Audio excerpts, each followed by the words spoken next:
A movie that could have been an adrenaline-inducing ride down a thrillingly awesome mega water slide ends up being a shitty float trip around a piss-filled lazy river. We watched Aquaslash. We watched it so you don't have to, so you know what time it is.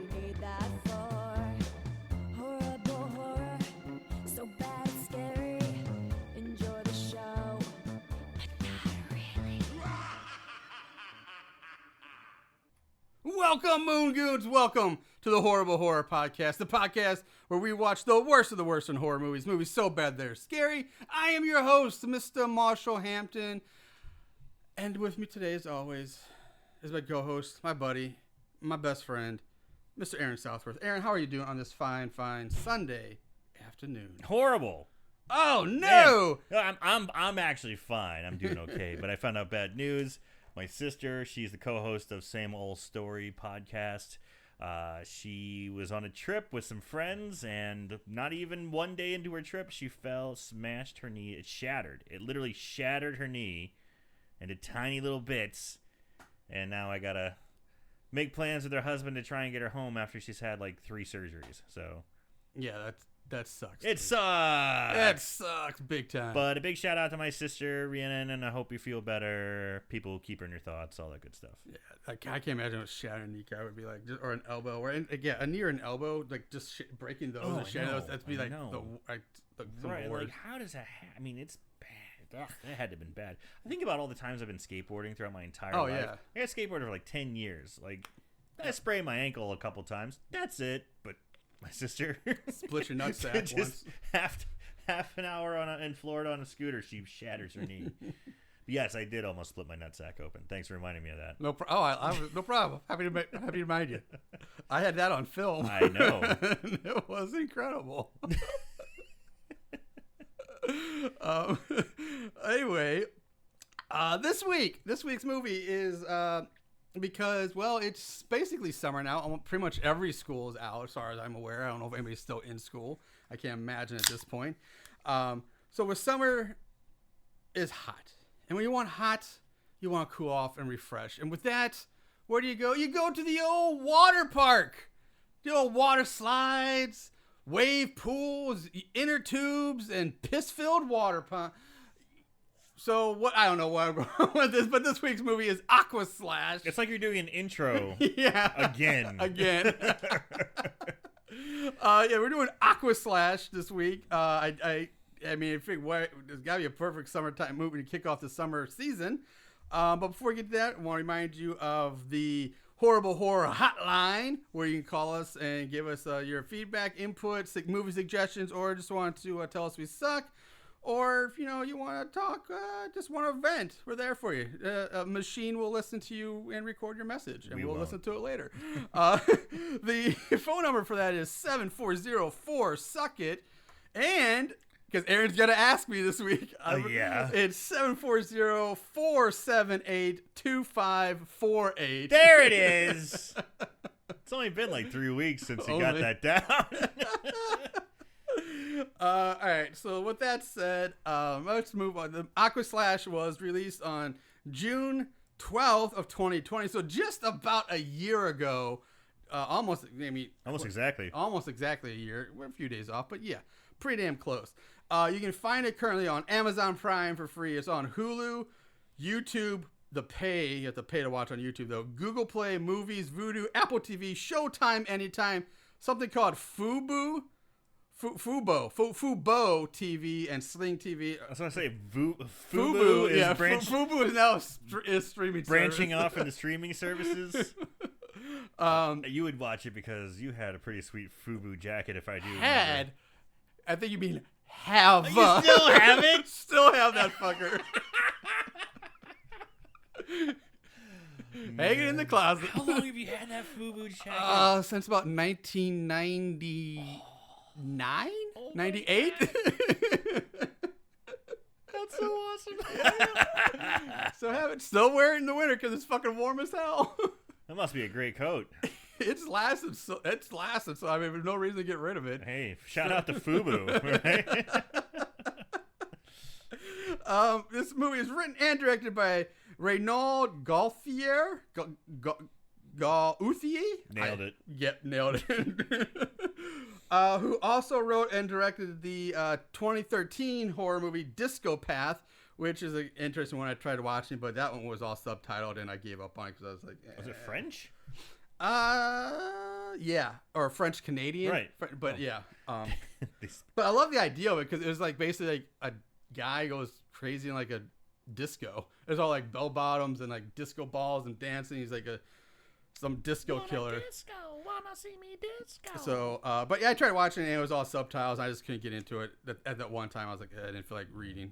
It's hard to get into horror movies with subtitles. Subtitled horror movies, yeah. I love something like drama, some other things might be, but horror movies, like, I don't know why. Just like, I don't want to watch subtitled horror movies. Yeah, I mean, but you would think it would be the easiest one because in horror movies are such basic plots and you don't really need to understand a whole lot. Now there's some exceptions. The Japanese horror movies at times I can get into with subtitles. Mm.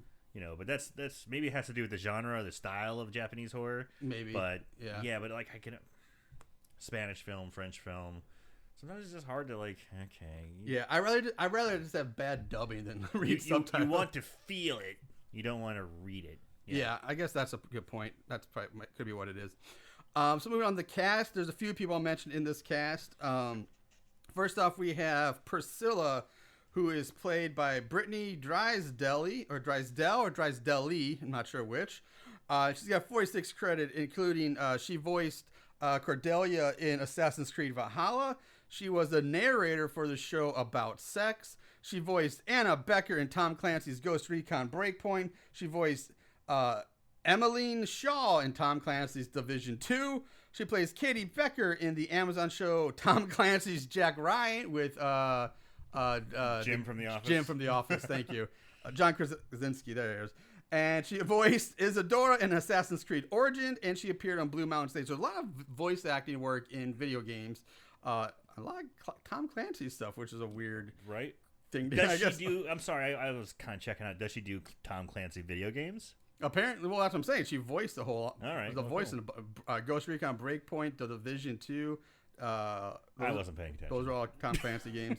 Anyway, Conrad is played by Chip Chuip. Man, you're nailing these names today. I'm killing it. Slaying names today. I would Chuipka. You want to slash your film? Marshall's going to butcher your name. Yeah. Watch out. No one survives. No one's safe. 66 creds. He played Thomas in Scanners 3, The Takeover. He played Charlie in Highlander, The Final Dimension. He was Snake Eyes. He was in Snake Eyes with Nick Cage, the Nick Cage movie.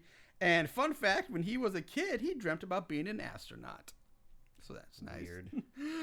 Tommy is played by Paul Zeno. He's in 13 credits. He played James Dean in Future Man alongside with friend of the show and fellow St. Louis and Superman, Greek god Adonis himself, Mr. Kevin Caliber. And then we have Michael, played by Hojo.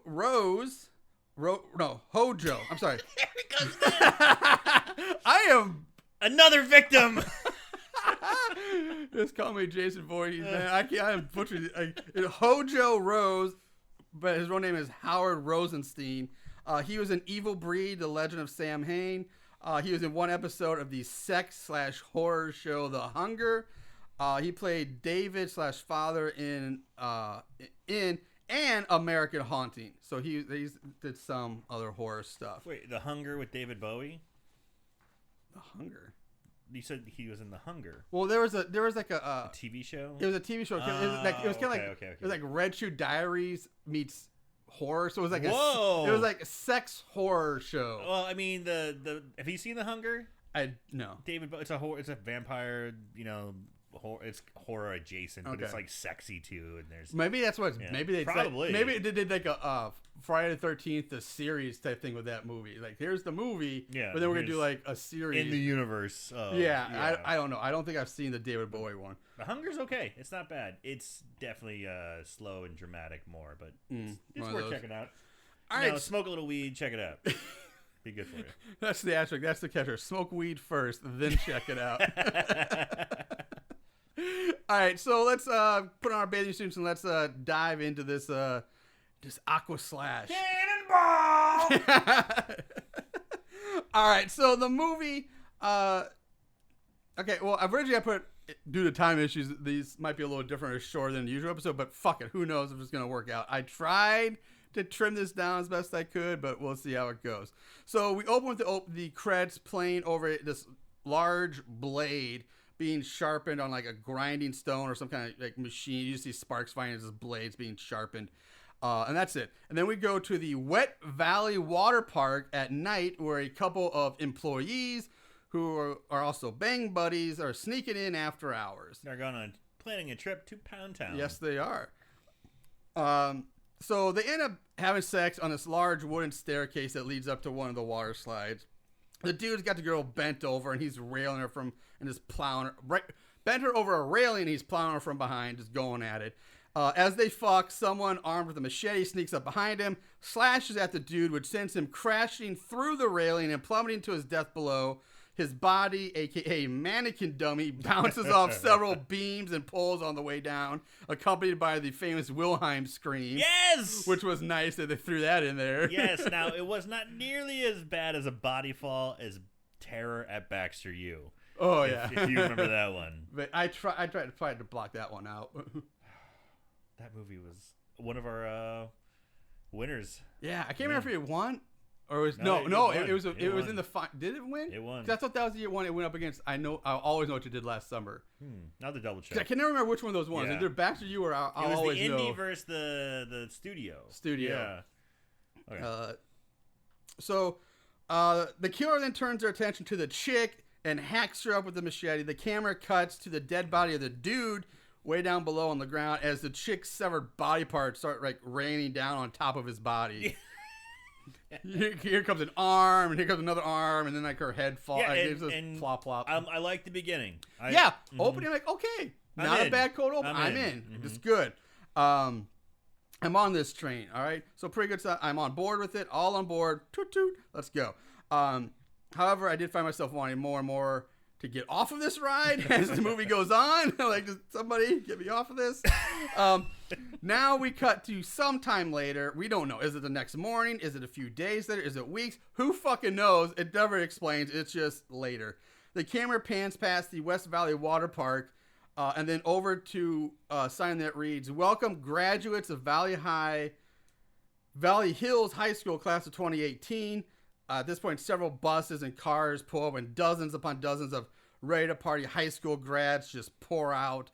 All the girls are scantily clad in bikinis and with their graduation gowns and hats as well. And we start meeting some of our main core characters here. And when I see this opening scene and everyone pulling up, I just want to puke. Really? Yes. How because so? my body shame factor is shooting through the roof. Everyone's hot. Yeah. Everyone's a fucking smoke show. Everybody's got a great body. Everyone's got abs for days and big butts and I did the same thing. And I'm just like looking at myself. I'm like, you fat fuck. What's wrong with you? Yeah, I gotta throw up now. No, I did the same thing, man. When I see that in a high school movie, I mean, these are high school graduates. Yeah. No one has fucking braces or, an awkward. Or like, you're going through puberty. People are different shapes and sizes. Nope. Not in this world. Well, at this point, I think everybody's made it through puberty because they're seniors. They're not freshmen and sophomores where they'd be really awkward. What I'm talking about, dude. They're all ridiculous. When we were in high school, there might have been one or two people in our day that had bodies like that, but nobody was that stacked or that great. Such a deep roster of hotties. Yeah. There's like you made your top 5 girls that are hot girls in school, but even the hot girls at school were nowhere near to compare this level of caliber. Like it's ridiculous how. And all the dudes have 6-packs. All the dudes all have of 6 them. packs. All Even of like them. the geeky even the guys, geeky scrawny dudes. Even the geeky scrawny dudes are ripped. Are just like they're just chiseled. Like they're not as thick and stacked as some of the guys, but they still got 6. They're still carrying around underwear 6-pack. models. Yeah, you know? all of them. Sexy fucks. So anyway, we start meeting our main core characters. There's the black bully jocks led by Phil, who kind of has a weird accent. I couldn't pick up on like that was a weird accent. You're right, and I think I know what it is. Okay. So I know you don't follow UFC anymore, but the heavyweight champion currently is a guy by the name of Francis Ngannou, and he's from Cameroon. And he has a very similar accent to this guy. So I'm not saying he's necessarily from Cameroon, but he's definitely from Africa. Yeah, I thought I was saying that there was Africa. some case African somewhere because he's the only one in this movie that has a weird accent. And Everybody else is it's normal. Somewhat similar to Francis Ngannou. He speaks English perfectly, but he has it's you know what it is? Actually, you know what it may be is native speaking. They could be native speaking of French, because Francis Ngannou, Cameroon. There's a French-speaking area. Okay. So maybe he's just Canadian and Maybe. he has a French. I guess it could be too a French Canadian. Regardless, I mean he speaks English fine, just a weird accent. But he also kind of looks. Man, we're getting too deep into this. Fuck it. Yeah. Now I'm curious. He looks. Well, he looks not unlike Francis Ngannou. Again, from Africa, so maybe he is African and not like African American or African Canadian. Yeah, African Canadian. Yeah. You know, I see what you're pointing. You know, where he just has a very similar look to that gentleman. Okay. Then there's 3 guys that make up the band that are called the Blades. Okay, that's not kind of foreshadowing or. It's like we need to name our band in a horror movie. I know. Let's call them the Blades. Yeah. All right. That sounds like some straight from an 80s, like some shitty 80s hair band. The Blade, we're the Blades with a Z. Yeah, it's not like a big, big neon Z at the end of it, like ZZ Top or something. I don't know. It's not wacky enough to be like ironic. It's like if you're gonna call yourself the Blades, you better fucking feel it. So anyway, the 3 of them, we have Josh, Chad, and Slim are the 3 guys in the band. Then we have the redheaded vixen that seems to be in charge of this event, named Alice. And here's so basically, here's kind of like the gist of why they're here. So there's like this long-standing tradition where the graduating class goes and parties for a night or a weekend or something at this local water park that also has a motel attached to it, because sure, why not? Where all the horny and unsupervised high school kids stay and have the water park and motel all to themselves, unsupervised. Except for like a few staff and lifeguards that work at the park. Who fuck everyone. Yeah, like how is this a thing in this town? No way would any amusement park or company do this. Could you imagine like every year like Six Flags shut down for a weekend, just host about 100 drunken, drugged up and horny high school kids with no adults and pretty much just let them run wild through the park? Just like having a Are fucking you hedonistic yes! orgy. Just nonstop. Drugs. I mean, it's like Caligula shit. Yes! You know? I mean, this was just screaming. They'd be so out of business so fast because they'd just be overwhelmed with lawsuits from dumbass high school kids getting hurt or killed. And yes, all high school kids are fucking dumbasses. Because how do we know this? Because we were high school kid dumbasses. We did stupid shit in high school, so I know they're still doing stupid shit in high school. That shit don't stop. I mean, this blew my mind that this is supposed to be a believable thing that would happen in like some town somewhere. Like, yeah, just let all the kids go. Sure, let them all fucking suck and the funny thing is, like, throughout this entire movie, like the quote unquote adults or employees that are working there, no, 100% no. These kids are drunk and high and doing drugs, and they do nothing to stop it. Just like, yep, that's party weekend. Out. Graduation weekend, have waka, fun. waka. Are you kidding me? This lawsuits, prison, company closing down, screaming. It's oh my god, it's ridiculous. Anyway, so next we get a montage of all the various kids doing various shit. Some are checking out their motel rooms. Some are hitting the water park slides. Alice is getting it on with the park's owner, Paul, in his office. So now we have like, I guess bumps of coke off her titties. Yes! Snorting coke off her cleavage, off them titties. He's doing coke. And he's the owner or He's manager. the owner of the park. He's the one man who'd be like, I can't allow this. This is my livelihood here. If these kids file a lawsuit, I'm done. It's a midlife crisis. Yeah, he's like, I'm going to party. I don't clearly care. like in his like probably mid to late 30s, no more than early 40s at best. And he's just doing coke off of an 18-year-old chick's tits in his office. Not all heroes wear capes. Some dude bumps off titties. So and by the way, most of this is all done in like slow motion for some reason. Because why not? So much fucking slow motion in this movie. It's an unnecessary slow motion too. It's not needed. If you had it run at normal speed, this movie would probably be about 45 minutes long. The movie itself is only like a minute 15 at that, so it's not even a long one. It's a lot of slow motion. Actually, it might only be like an hour 12. I think I think it's 71 minutes. So that actually would be an hour and 11 minutes. We cut to the where were they? We cut to the Blades checking out their like shitty stage that they're gonna be playing on later tonight. So here's where we also meet the laid back, we'll call it laid back caretaker, which with the I don't give a fuck attitude. Conrad, this guy's like in his 70s or something like that. Yeah, he's not that old, but he's the older guy. I have a hard time. He's gray haired, very the dude-esque, very Big Lebowski-esque. It's like, what's up, guys? Yeah, just be chill.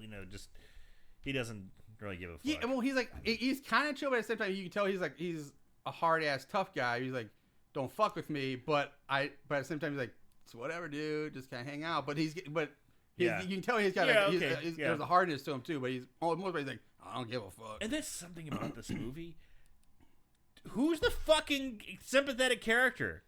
Who's the hero? Who are we supposed to like? At this point, we have no clue. We have zero idea. None. Unless it's, the chick getting blow done off her tits. I mean, there's not exactly a sympathetic character. Yeah, like there's really nobody that's been put in front yet as this is our main hero, heroine, our final girl or dude or whoever. We don't know yet. That's actually a good point because we have no idea.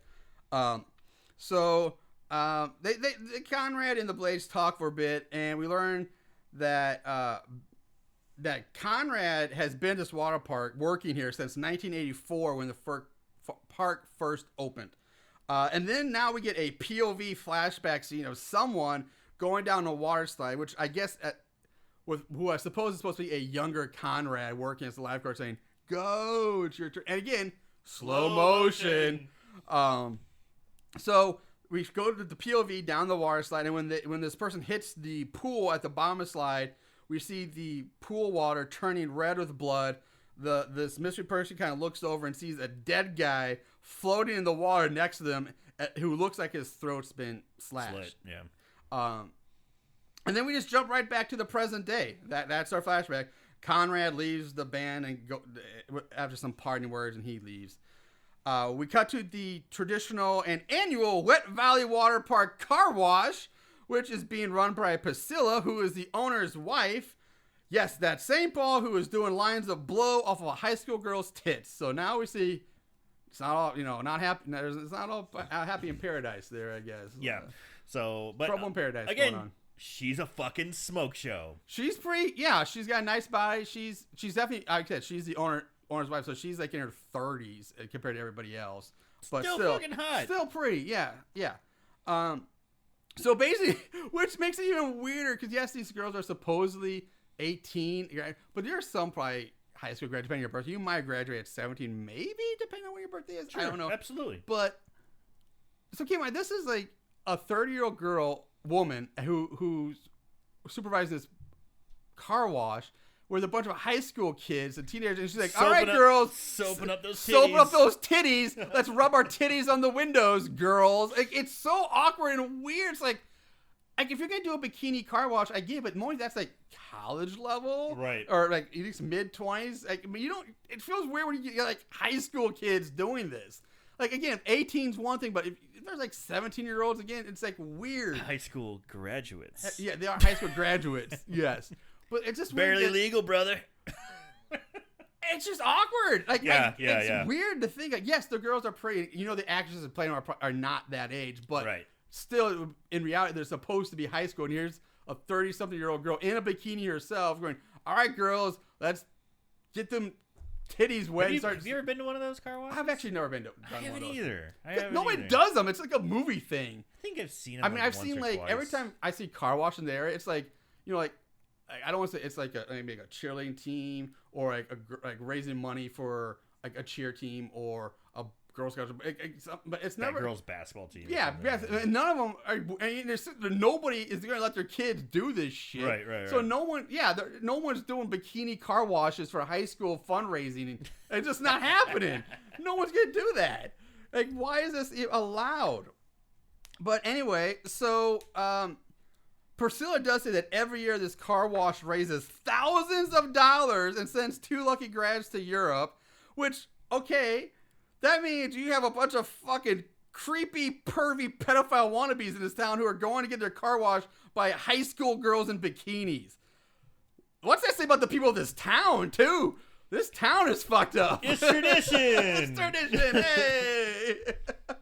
So anyway, now we get some obligatory wet t-shirt and ass shots of bikini-clad chicks washing cars like an 80s music video. You know, something like "Pour Some Sugar on Me" shit should be playing in the background. Now we cut to Tommy Roid Rage looking for his girl Kim. Both he and Kim also work at the park. That's it. That's the scene. We meet Tommy Roid Rage, and it's a short scene. It's done. We cut back to Josh tuning up his guitar because Josh is one of the guys in the band. And in the Blades, up comes Kim, and we learn that Kim and Josh have a past. It seems like they used to date a while ago before Kim left school for some unknown reason, which I don't think we ever actually learn what that reason was. She later in the movie just parts like, it was just so traumatizing. I just don't want to talk about it anymore. Like, oh my! They make like some big tragic thing happen, but they never explain what it is. It doesn't matter why you dropped out. It doesn't matter. There we go. You want that? There we go. There we go. Nice. Anyway, Tommy Roid Rage at this point walks up to break up the happy reunion and takes Kim away. Because it turns out Kim is now dating Tommy Roid Rage. So they're a couple. He takes her and they leave. Next we see two dumbasses jump down a water slide with a bottle of like vodka in their hand. When they reach the bottom, the two of them smash their heads into the bottle Perfectly. at the same perfectly time. Yeah, because The old meeting of the minds. Oh yes, the meeting of minds. They both of them smash their heads into the bottle, bursting their skulls open and forcing the slide to get shut down, and one of them taken out on a stretcher by EMTs. So that happens, and that's why. One of the reasons why you don't do this shit. You don't open a bunch of drunken high school kids run muck at a water park. Reason number 1, right there. First day, some assholes. It's like the first hour, the first 10 minutes they've been there.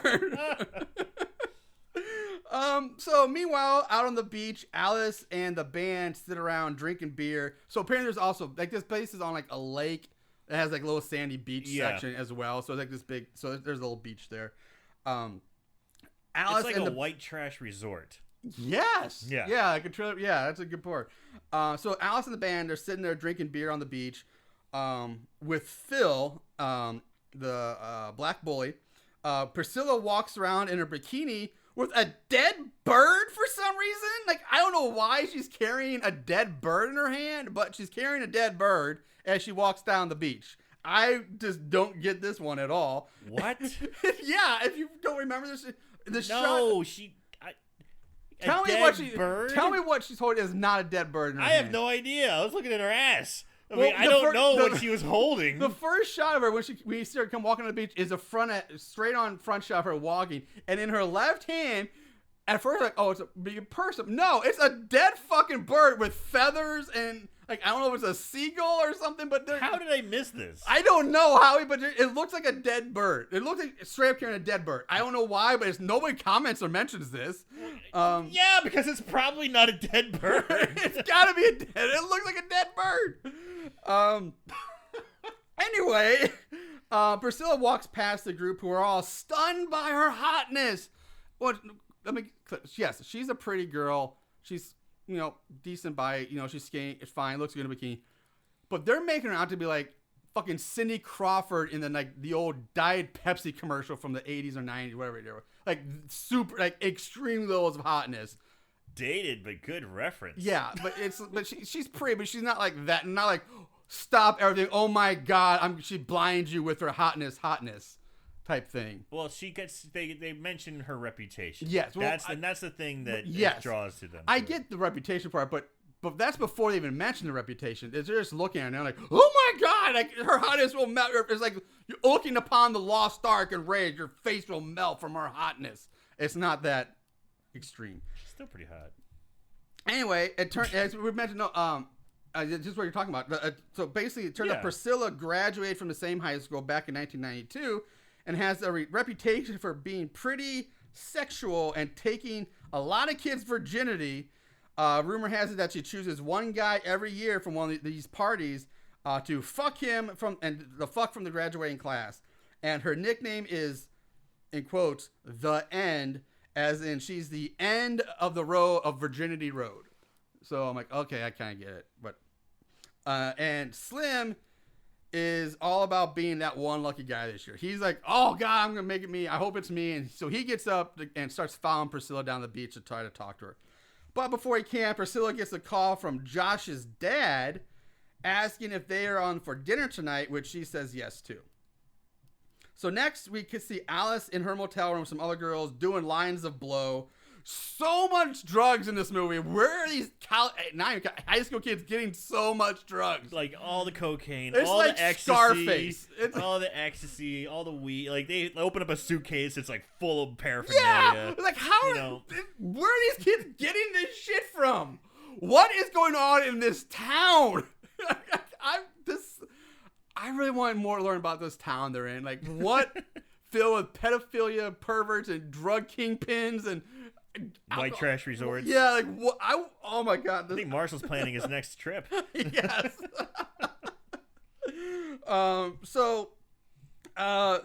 Where was it? So okay, some other girls are playing in the bubble bath in the hotel room. Sure. So because why not? Let's just get naked and frolic in a bubble bath because we're 18-year-old girls out of high school that do that. Are you fucking kidding me? Anyway, the sun starts to set. We go back to the Blades, who are now hanging out by their van down by the river. Or technically, it's van down by the lake. Tommy, Roid Rage, and Kim walk by. Chad and Slim tell Tommy that they need his help with the mix board to get the mix board up and running for the show. And they get Tommy to go off with them, leaving. You can tell this was kind of like, you think it's kind of planned so they allow Josh and Kim some alone time. Because as soon as Tommy leaves, Kim and Josh just start making out. As soon as Tommy goes behind the van, it's just make out time. And then the two of them rush off to have some alone time together and catch up. So Tommy's right. Tommy's like, he was all roid ragey and pissed off because he's afraid that his girl's cheating on him. And she is! Yeah. Who's our sympathetic character? Yeah, exactly. The roid rage guys? The guys that are cheating on the roid rage? It's like they're all horrible people. Yes. So far, everyone's just an asshole. I don't like anyone. Anyone right now. There really isn't anybody in it to really... The only person I kind of feel sympathy for at this point was Chad. Because he's the one who gets bullied the most, and nobody... The ongoing joke of this movie is nobody ever remembers his name. They never call him... It's like, they call him Chet. Like Chet or Craig or... Chris or something. Yeah, but he's like, it's Chad. So like right now, he's the only one. And even he's kind of a dick. Yeah. Now we don't really think. I don't think Kim and Josh have been cheating, going behind Tommy's back for a long time. I think it's just happening now. But still, you're right. I know. He's actually right. So Kim ends up confessing that she wants to be with Josh, and they kiss some more. Blah blah blah. We cut to Priscilla on her dinner date with Josh's dad, who, remember, she's married to the owner who's doing coke off of the redhead girl's tits. So this whole relationship, Everyone just sucks. Everyone sucks. So she's on a date with Josh's dad, who's some mega rich real estate business tycoon guy who loves lobster, apparently. Oh, dude, this scene reminds me of Seinfeld episode where he's dating the girl with the man hands, and she's tearing the lobster apart. Don't remember that one? I didn't like Seinfeld. I never watched it. That was weird. You should like it. That's me hissing at you. Oh, okay. Yeah. I didn't know if you were going more of a... Okay, I don't know. No, it has no reference to anything from Seinfeld. I'm just... I know the no soup for you bit. I know that. Yeah. I get that part, but no, I didn't watch the show. I thought it was overrated. Anyway... But yeah, he's ripping lobster apart. Yeah, and so they propose a toast to Priscilla's husband being an idiot and who doesn't know what he has in front of her, meaning Priscilla. And then Priscilla just like reaches over, takes his lobster and rips it up too. It's like takes like giant like a Viking tearing into a turkey leg as she eats this lobster tail. It was like, oh god, that's not sexy. That is not proper etiquette, my friend. For a super wealthy tycoon, you should know that you use the little fork on the farthest part of the whatever. We jump back to Kim and Josh. Kim has taken Josh back into the shower rooms, where they end up fucking in the showers. Sure. Because, no tits are seen, but you do get to see her pretty damn tight ass. I will say she's got a nice ass on her. Again, I get 18-year-olds making out in a shower. Sure, why not? But they're having sex standing up. That's an advanced maneuver. That is not the easiest thing to do for two 18-year-old kids who probably barely know what they're doing sexual-wise. I'm just going to assume that. I don't know. But it's not easy to do, especially in a wet shower where you're slipping around. And it's not great to have sex in the shower because it washes all like lubes and stuff away. It's not great. I don't know why I'm talking about that. I'm going to move on right now. Really getting into this. During that, we slice in shots of Alice getting all dressed up with the other girls while having flashbacks of Paul doing coke off her tits. Like, we just saw that, but they felt like they needed to include that in a flashback already. Like, really? We need to see that as a flashback? And then he cuts to Alice and Paul in his old VW wagon, watching all the other kids partying on the beach at the bonfire before the band takes the stage. And they do the old blowjob gag where she's not, making it look like he's getting a blowjob, but he's really not. So they kiss some more. He gives her a baggie of drugs. It's like, here, babe, here's some fucking coke. Some drugs. Here's some more drugs. So now we got a 30-something-year-old Waterpark owner giving a high school graduate a bag of drugs. Just here, give them to your friends. Just let the party begin. Woohoo! Like, what the fuck? So they get out of the van to join the party. Paul pulls out a remote and pushes the button on it, which kills the lights and turns the party into a neon blacklight rave. Complete with water guns that shoot girls with like this neon colored water, making it look like their tits are getting covered in alien jizz. It's like this neon orange just and neon green just being splattered all over their tits and ass. Like, all right, it looks kind of cool. The neon blacklight stuff, fine, but okay, whatever. Josh and Kim come back. Josh joins his band pals on the stage, and he gets ready to rock.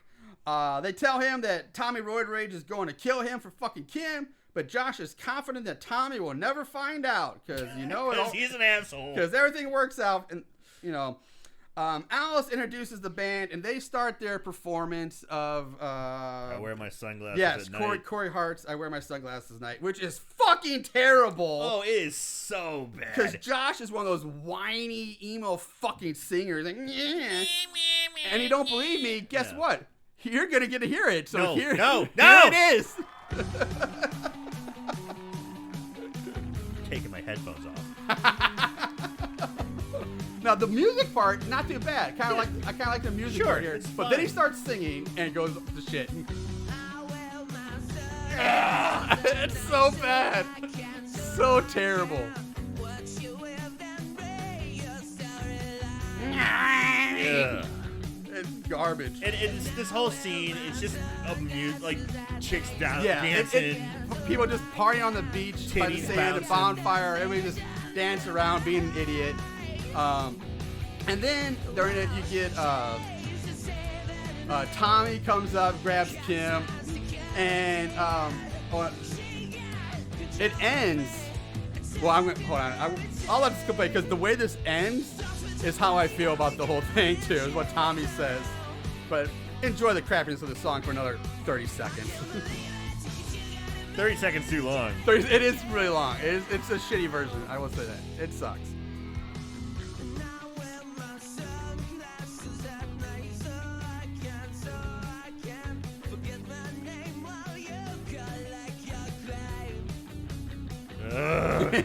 You said 30 seconds. That hasn't been 30 seconds yet. Damn it. I know it. Time Feels passes like an slowly when eternity. it sucks. Oh. All right. We can actually talk over Tommy. He goes, surprise, they're terrible. And yes, Tommy, they are terrible. Yeah. And then Kim tries to keep her cover intact. She goes, yeah, they suck, even though she just fucked Josh. And she was dancing her little tits off. She was not dancing. Whatever. She was just standing there. But yeah. Way to ruin my joke.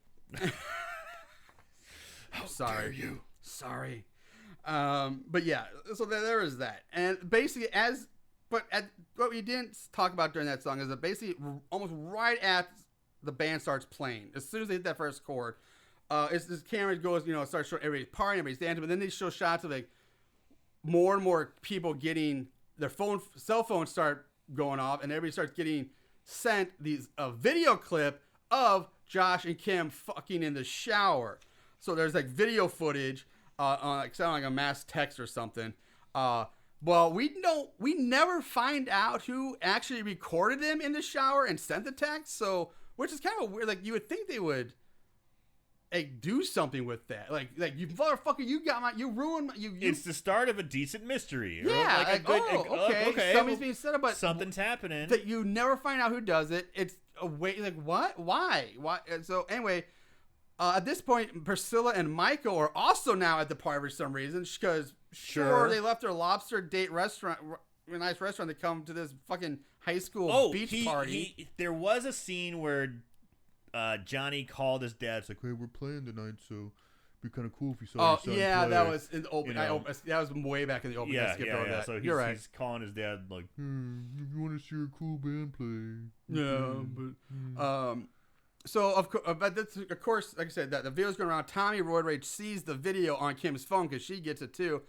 Kim at that point Kim's like, Josh. She's trying to shout at Josh like, look out! But Tommy pushes her to the ground by her face, just like palming a basketball. Just puts one hand on her face and just pushes her to the ground, and then storms the stage in the middle of the song and punches Josh in the face, which sends him crashing over and through the drum set. Tommy picks up Josh, punches him again, turns to the crowd and yells out, "Any of you want to do something?" And everybody's like, Nope, you're good. We're cool here. The song sucked anyway. Thank you. Seeing his own son get his ass kicked, Michael just turns and walks away, leaving his son to get his ass kicked by Tommy Roid Rage. And then as Tommy continues to kick Josh while he's like kicking him in the ribs now, Priscilla is the one who actually goes up to the stage and breaks it up. She fires Tommy and orders him to leave the park. Tommy Roid Rage leaves, but not before yelling out that they're all dead! You're all dead! As he leaves and drags a crying Kim away with him. By her hair. No. Yeah, caveman style. No, these guys are by the arm. But this is also when Priscilla catches Paul with Alice. She tells him to go to hell, apologizes to Josh. Slim asks her if she needs help with anything.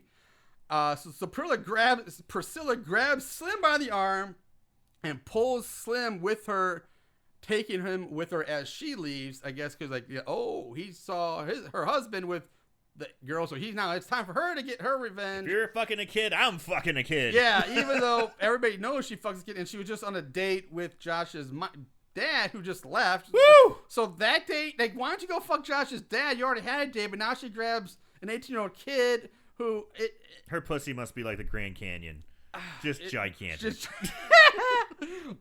And the ballpark's named after her pussy because that's the real wet valley. So, Chad and Josh, they leave the area, but get cut off by Josh's dad, Michael. Chad leaves them to talk while Alice hides in the bushes nearby for some reason, eavesdropping on the two. Why? I don't fucking know. There's no reason why she should be hiding in the bushes listening to Josh and her dad talk. There's no like plot thick points here that she would have any interest in. If she's that doped up on drugs, she should be back at the party, living it up and drugging it up with everybody else, not hiding in bushes. But anyway, Michael tells Josh that he's buying the water park and offers to give it to Josh. Like, hey, I'm going to buy this place. You want it? You want it? But Josh wants nothing to do with his dad or his money. And like, what a fucking retard this kid is. Are you kidding me? Are you kidding me? First of all, hearing this angers Alice hearing it, and she leaves to go into Paul's office to confront Paul. But before we get to that, I'm sorry. You're telling me I don't think there's any 18-year-old kid, high school graduate in the world that if their dad came to him and said, hey, I'm buying this water park, do you want it? Would be like, fuck you, Dad. I'm like, yeah, I would. I would definitely take my own water park. But he also goes on to say, why are you even here, Dad? Yeah, why are you here? Because you fucking called him and asked him to come, asshole. Jesus. So obviously they don't get along, but still, like, why? No 18-year-old kid in high school would be like, fuck you, Dad. I don't want your millions of money. Your millions of dollars. Of course there would be. Of course there would be. There's that teenage rebellion bullshit. Yeah, okay, I get. And that's what it is. But at the end of the day, you ask his fucking heart of hearts, do you want that water park? He's like, yes, please. Yeah. But I want to throw a little fit and be a little bitch for a little bit, and then have my daddy get me a car as well. Are you kidding? No, I would be like, fuck you, give me. Yes. Well, yes, as adult Marshall, of course you would. But if you grew up in that world at 18, you'd be like, fuck you, Dad. Yeah. So I get it, but as an adult, I'm like, dumb kid. You dumbass kid. Like, you fucking kidding me? Life is hard, idiot. Life is hard after high school. You got a millionaire dad offering to give you a water park? You take that shit. You're really bothered by this. It's like I am bothered. Stupid little plot point. That shit hit hard. Taking this pretty. Let it out, baby. You got some stress in your life. Let it go. Turning red. All right, so now we go to Alice confronting Paul in his office, and the scene pretty much goes like this. Alice, what's going on, Paul? You're selling this place? You're selling it and cutting me out? Paul, cutting you out? You're not even in. I just met you. Alice, something. We just met. We've been fucking each other once a week for 3 months. Fuck you. Hope you choke on your vomit. And then she storms out.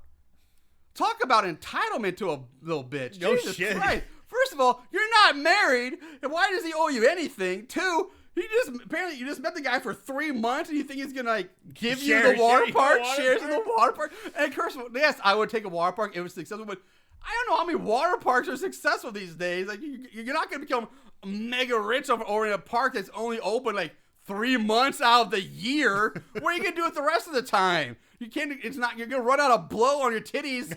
You're going through that pretty quick. I mean, what? Why is she pissed about this? This is a water park in Canada. We forgot to mention that this film is another Canadian horror movie. God damn it! Fuck! I mean, Jesus Christ! Why are you doing this to me, man? What is with Canada horror movies? So anyway, yeah, Alice, she's pissed. She storms out of the office. Now we go to Chad, Kim, and Josh hanging out in Chad's motel room. Josh and Kim leave to go on a walk. At this point, we're led to believe that Josh and Kim are supposed to be our main characters, the ones we're supposed to root for. But fucking hate them. Yeah, there's nothing really great about any of them.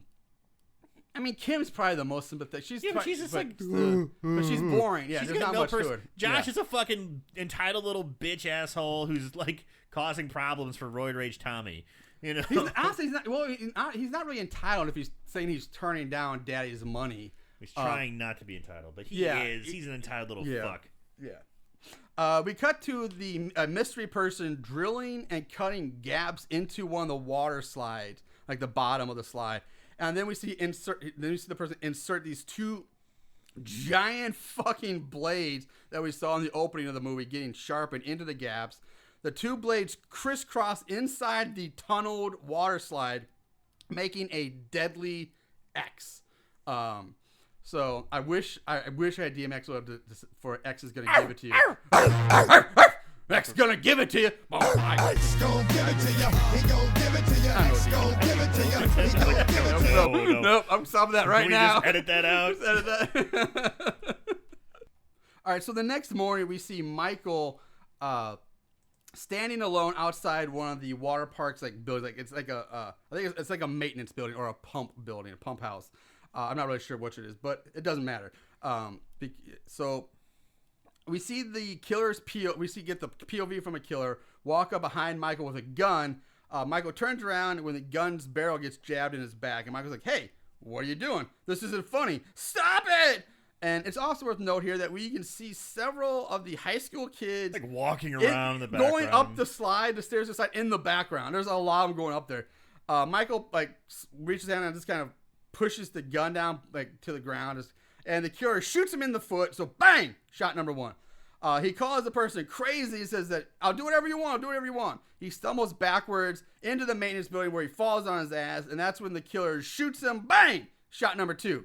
Still alive, Michael attempts to crawl away. He manages to make it to a closet. He opens it up, and inside he sees the bodies of the couple that were killed in the opening of the movie. That lifeguard that fell, and then the just severed body parts of the other one that got hacked up. He turns to face the killer, screaming, and bang! The killer shoots him a third time, killing him. Yet somehow, no one ever hears three loud-ass gunshots echoing throughout this water park. You would hear that shit. It's loud. They echo. No one's like, huh, what was that? I guess, nope. Just like it never fucking happened. Never mentioned it. And it's not like this park is fucking Disneyland or huge. He's on one end of the park and everybody else at the other end. No, it's like a small kind of like compact. Everything's right here. You would hear that fucking gunshots ringing out across that. From the other side of the lake, you'd probably hear that shit. But no, not one, but three gunshots are completely ignored and never heard. Bullshit. Anyway, next scene is between Conrad and Tommy Roid Rage. They're sitting in Tommy's car, smoking weed. Nothing really happens. We're moving on. We jump to the beach where a whiny kid is whining to his mommy about his foot hurting. Oh, Mom, my foot hurts. And they show his foot. It's like this giant gash. Like half his foot is like hanging off. It's like this huge gash. Yeah, it hurts. And Mom's like, oh, you're fine. Rub some sand in it. But basically, she gives him a plastic bag and tells him, like, wrap your foot in this and go play. And that's it? Yeah. And that's the whole scene. Except for some reason, make a big point to show him finding an old yellow Walkman buried in the sand that somehow still works. Oh, yeah. I don't understand the point of this. Like, why a yellow Walkman in the sand? I don't Does it tie back into anything? No, it's not like it belonged to the killer or one of the murdered kids dropped it. Like it's been buried in the sand for a while. Maybe since 1984. But why does it still work? There's a tape. There's a tape in it. He pushes play and it works perfectly. You're telling me the batteries are still alive and the tape's still good and the thing wouldn't be buried in sand. What's the point of this fucking scene? I don't know, but they make a real big point to hammer home this yellow Walkman that has nothing to do with the rest of the fucking movie. I will say this poor kid has some jacked up teeth though. I felt bad for that kid. So skipping ahead to Alice and Chad talking about their teams for the big sea snake race. What's that? Well, we'll come back to that. We cut to a shot of Conrad turning on the water for the slide, and then a shot of the water running down the slide that has the deadly X blades in it. So, it's like, okay, tension's building. Uh-oh. After he turns on the water, he spots a pretty fresh blood stain in the grass, but does nothing about it except look around slightly confused and concerned and walks away. Huh. There's a big-ass blood stain right here. Maybe we should do something. Nope, fuck it. Doesn't say anything to anyone. We jump to Priscilla getting fucked by Slim up against the water slide. All right. So the end has struck again. And Paul walks up, catches him, but she doesn't stop fucking Slim right in front of Paul. Paul's just standing there with like his big hose on, like, what the fuck? Get back to work. Come on, bitch. Get back to work. And she's like, yeah. You stand there and watch it. You look and watch this. And eventually. I hate that I just saw you gyrating.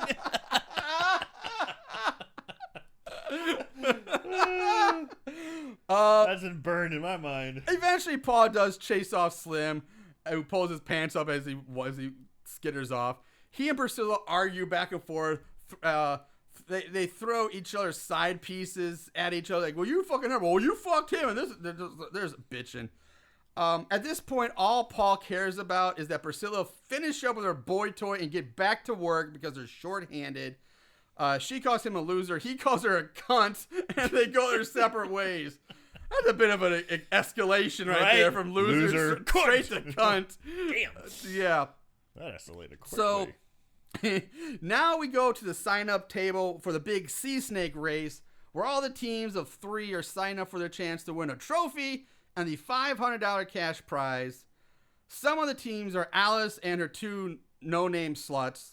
The Black Bullies, complete with Black Super Saiyan. Dude, where'd that guy come from? Yeah. He's like this pretty big dude with the most ridiculous hair. It's fucking Super Saiyan here. Not quite Super Saiyan. Maybe more Black Guile? I don't know. That's a good way of putting it. Black Guile? I say Black Super Saiyan throughout the rest of this movie. It's Kid and Play, but with a little animated. It's not as flat and smooth and it's got like off. Chunks. Yeah. Kind of. Yeah, it's like, Super Saiyan or yeah. Yeah, it's like he's got... It's crazy hair. Yeah. I'll say that. It's nuts. It's insane. I kind of like it. It's clearly a wig because you just see this big, thick, like hairline, this huge hairline, but it stays on, and it's massive. It's unique. Yeah. So where were we? And then there's a goth/emo team, and then the Blaze, Josh, Chad, and Slim. Kim's working the table, getting people signed up, and I like how the goth emo chick is wearing bright pink bikini. Like, this is kind of against character, but all right. Also, Alice.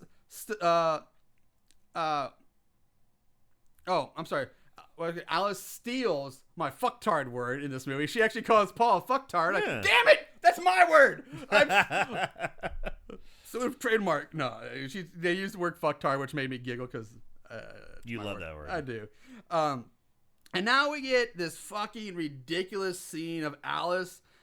This is so weird. I don't understand what the point of this was, but of Alice and her team and Phil and his team showing off their quote-unquote racing moves, which is just basically the girls doing some slutty stripper dancing, while the 3 guys do some kind of hip-hop sway dance, which just makes them look really fucking gay since they're all holding on to each other's shoulders. It's a really weird scene. I don't understand why that's in this movie. Why is it gotta be gay? You saw this movie. You know damn why it's gay. It's like you got 3 guys in a row. Each person has their hands up on top of the shoulders of the person in front of them, and all 3 of them are kind of like swaying side by side, dancing in unison while holding on to the person in front of them. They're just cheery. It's pretty gay looking. It's weird. I don't know what. It's really odd. So basically, the rules of the Sea Snake race are that the teams of 3 race down the giant 3-laned water slide, and the team with the fastest times win. But each member of the team has to be connected to each other, like legs wrapped around the person in front of them and arms on their shoulders, kind of like a human centipede bobsled going down a water slide. Perfect. It's basically, yeah, that's what you need to know. So Tommy Roid Rage shows back up saying he's not here as an employee but a customer and wants to race. And he looks at John and says, "You're dead." Tommy heads to the stairs that leads up to the slide, but he gets blocked and confronted by Black Bully Phil and the Black Super Saiyan, who refuse to let Tommy go up any further, saying that no one wants you here. Get out of here. So Tommy, he leaves. He's like, all right. Yeah, and then the Black Bullies, they look at Josh and they're like, "We got your back." Yeah. It's like, what? They've been picking on him all through this movie, but at this point they're saying like, "We got your back, man." And he's like, really? He's like, no. He's like, you're already getting enough shit from us. You don't need shit from him. Yeah, but it's basically like they made Josh their prison bitch. Kinda. Like, we can pick on him, but you can't pick on my bitch. That's my bitch for picking on, not you. That's basically what that boils down to. You're totally right. So Priscilla and Paul head up to the top of the slide with dozens of racers to get this moving. Needed a third member for their team because Slim has never shown up. Josh and Chad convinced Kim to join their team. Tommy, who's angrily pacing around underneath the slides, notices that one of the slides is leaking. He takes a closer look and finds a bunch of like blue shavings and pieces of the water slide on the ground from where the mystery person drilled and cut into it earlier.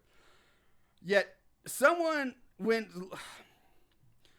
someone's looking up at the slide, doesn't see the giant blades that have been shoved into it. Like, how is he? Like, he's really underneath these blades. Right. Here's all the shavings. Here's where everything came out. Looks up. He's looking all around, but you don't see like the giant, like these things that have been inserted into it, like that aren't supposed to be there. Like, this is just stupid. Like, it could easily been some. Tommy just looks up and goes, "What the fuck is that?" and pulls those things out like he should have.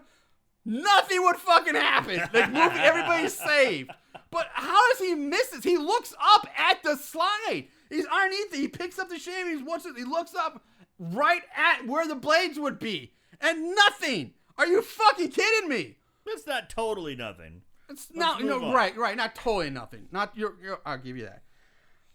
So Tommy takes off running up the stairs screaming, "Stop the race, trying to warn everyone. He's doing something, Marshall. He is doing something. So yes, he is doing something. But you know what would have been better? Pull the giant fucking blades out of the slide first.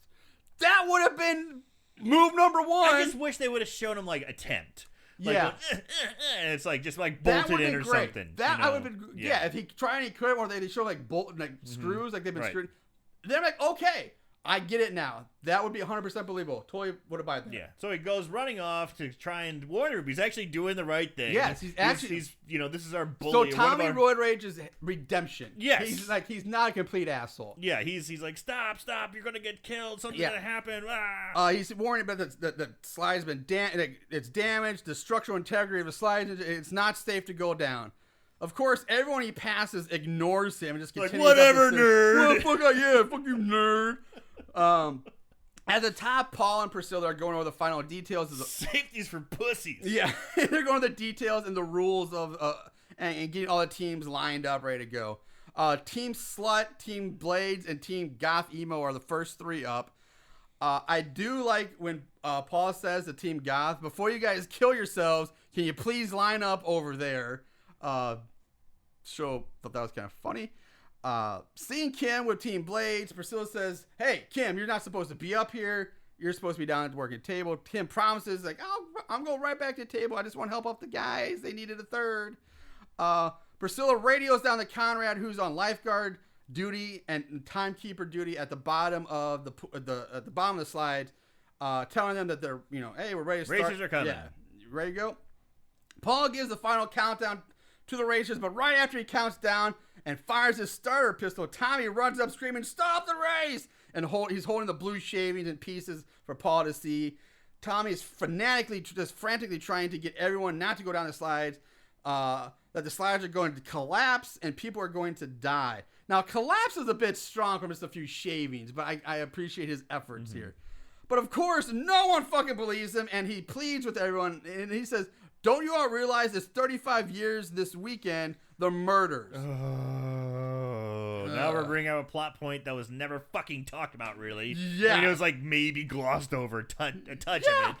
We saw a flashback, but the whole time they're at this park, no one's fucking talking when about it. When they're on the beach, he's like, "Hey guys, you remember? Did you know about that room like 35 years old?" Nobody mentions it at all. But this actually seems to get people's attention for a moment. They all stand around looking at each other like, oh shit, what? But that's short-lived, and Paul blows his whistle, gets the race started again, and off the first three teams go down the water slides. Seeing the teams go down the slides, Tommy drops all the blue water slide bits through his fingertips in slow motion. Now the movie cuts back and forth from shots of all three teams going down their respective slides. Ooh, who's gonna get it? Who's gonna get it? And we see the deadly metal X Blades awaiting their first victims. Team Slut and Team Blades are shown smiling, laughing, and just overall enjoying their run down the slide. while Team Goth Emo is shown just static, emotionless. I thought that was pretty funny. And just dead inside as they go. Just like, whatever. Yeah. As they go down their slide. It's such a stoic, like, blank expression. Yeah. Total silence. Now's the time to place your bets on which team is going to get X'd. Who's going to X'd? I don't know. X going to give it to you? X going to give it to you. So where were we? X'd. X. So back at the top, pause. Who's it going to be? And I'm actually kind of invested in this. I'm like, okay, well, this is a fun part.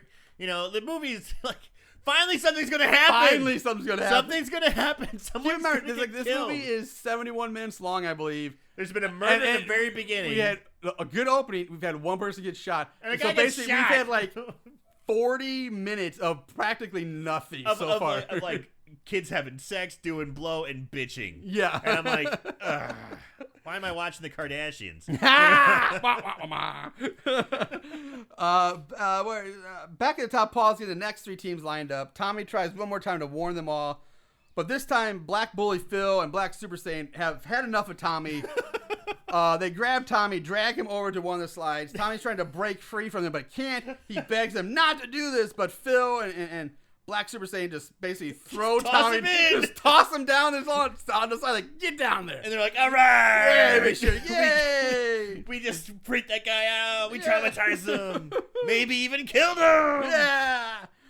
So now more slow motion shots of the three teams still going down the slide, longest slide in the world. Who's it gonna be? Then we see Alice start screaming, and in slow motion we see Alice and Team Slut slide into the metal X. Alice gets sliced into 4 quarters, and it looks pretty goddamn good for an indie move. Really good. It looks really good. And then Slut 2 then goes face first into the X and is killed as well. We cut to the crowd down at the bottom of the slide. We see Team Blades come down, hit the pool, winning their heat, followed by Team Goth. And then from the third slide, bloody water begins to pour down the slide into the pool. The crowd stands there in silent shock as Team Blades hugs and celebrates their victory in the bottom pool. I think the rest of the movie is in slow motion. It might be. It's everything's in slow motion. Most of this is in slow motion. Yeah. Their Team Blades is completely unaware of the gore and blood that's rushing down the slide into the pool. Because they're like freaking out like they won the fucking Olympics. Yeah, exactly. Where is that? Team Blades finally sees all the blood rushing down the slide, and that's when Alice's severed legs and lower torso come sliding down, sliding into the pool. Seeing all this, the spectators start screaming and panicking. Josh rushes over to the bloody slide and starts, for some reason, trying to run up the slide. Up the slide. What idiot? Is going on? Fucktard thinks that? Like, that's the how is that gonna help anybody? Who runs? You know you're not gonna make it very far running up a water slide. But as he does, it's so ridiculous. He's just flopping. He's in flopping slow around motion, like a fish out of water. Trying to run back up, falling down. He looks like Vince McMahon when he was swimming in like Steve Austin's beer truck or whatever it was. But it doesn't make sense for his character to do that. Why is he running back up there? His girlfriend is right there. Yeah. His buddy is right there. He hasn't shown like he's like Mr. What's the word I'm throwing about? He's got no noble ambitions of being a good person. But he's not Mr. God damn it, what's the word? Fuck. Anyway, I don't know. I can't think of the word. But altruistic. There we go. He's not altruistic. He's not like helping everybody, friendly to everybody. He's trying to save everybody. He's like, kind of a dick. Yeah, he's like, I don't get it. So, at this point, Alice's severed upper torso and head come down, and then Chad, who has gotten out of the pool, but for some reason Kim just stands in the blood and gore-filled pool screaming instead of getting out with everybody else. The flowing bloody water is too much for Josh to overcome. He gets pushed back down. Conrad faints. He's on the lifeguard stand. He just faints, blacks out. And they show him break his ankle. Yes, when he falls off the lifeguard stand, he breaks his ankle, and they do it in a close-up, and that shot actually made me cringe. I was like, oh, God, because it looks like this. And, hey, you know what? Sorry, dude. The only way you get this is if you actually break your ankle. Like, all right, I guess I'm breaking it. It looked real and looks. Oh god, It's free healthcare in Canada. Let's do it. And if I do it on a video on a movie set, is that considered workman's comp? I get paid for this too, Right? Like, all Yeah. right. Anyway, up top, Priscilla calls down the Conrad over the walkie-talkie, asking if it's clear to send the next teams down. Back in the water slide tunnel of death, slut number 3 is fighting for her life. She's struggling against the flowing water. It's not like it's going. All of them got cut up. Yeah. It's like 1, 2, and the third one, like the blades kind of go halfway through number 2's body. Yeah. So it's not all the way, but she's obviously like, her weight fighting. is pushing down. Yeah, the water's so it's, coming down, slowly, pushing into it. She's slowly getting closer to the blades. Yeah, I like it too. And she's trying to find back, but she's struggling, keeping herself from going into the blades. Her saving grace right now, as like Aaron just said, is the dead body of slut number 2 that's still between her and the blade, kind of giving her a little bit of a cushion right now. But then we see Tommy slowly coming out, like he's trying to he's trying to brace spider. himself. He got his legs, his arms on the sides. He's bracing himself, but he still can't seem to stop fully because the water's still too much, too slippery. Yeah. And he's trying to fight against the current. Anyway, like I said, Tommy eventually loses this battle, and he slides down into the girls, which act as and so now slut 3 acts as a buffer for him, so he doesn't slide into the blades, except for like his hand, which he's forced to use, like his right hand is like on the blade, and he's trying to push back, so the blade's kind of cutting into his hand a bit, or into his palm. And also by this point, slut number 3 is just dead now, which is weird because even though in the first shot when we see Tommy come down and hit her, she's sitting upright, she's still alive. But then the next shot is she's like flopped to the side. She's on her side and just completely dead. So like, when did that happen? That doesn't make any sense. It almost looks like she's kind of breathing. So yeah, like is she dead? I don't know. They didn't make it clear. I'm pretty sure either she's fucking dead. kill her or have her survive. Yeah, and honestly, at this point, I'm thinking, yes, this sucks, but I'm pretty sure Tommy, who's honestly definitely the strongest person, like really strong in shape, could have gotten out of this because he has enough. There's enough gore and like, body parts and bodies in front of him that he could. I think he could have moved to the side because their X's. It's not like a tiny little thing. Like there's big gaps where these X's maybe slip through. Like he could have gone through the side where that big gap where the blades aren't touching, and he could have slipped through and come out the other side and slid down. Like I don't think. If anybody's gonna do it, he could have done because he had plenty of time and enough cushion between the blades, body cushioning to do that. And that would kind of frustrate me. Like, and they don't show they should have shown him trying to do that, and maybe it not work, but at least show him to try fit or something. Like something. Because even to the girls too, the girls were tiny. They could have slid right through those gaps easily on the sides. Like slut number 3 at least. Yeah. The first 2 not so much, but slut number 3 could have.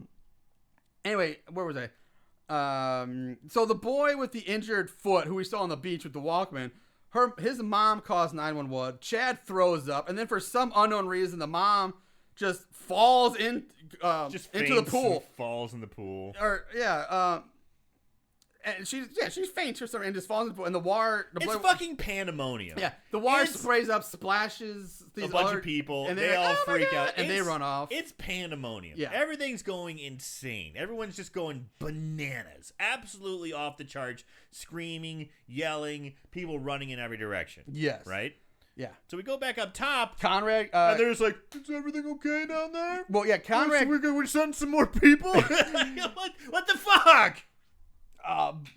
Yeah, but Conrad, he gets up from his his broken ankle, and he's using the walkie-talkie to call Priscilla, like, pull the plug, stop the water, pull the plug. But Priscilla and Paul, like, I guess they don't hear him, or the walkie-talkie, they don't. Not only do they not hear him, they don't hear all the people screaming and going bananas. Again, it's and not running like in different directions. Pandemonium. It's not like they're on top of a fucking mountain and they're like thousands of feet below and you can't hear them. I like they're maybe top of a goddamn water slide. And you're not gonna tell me you're gonna 100 people screaming and running. You're not gonna hear that.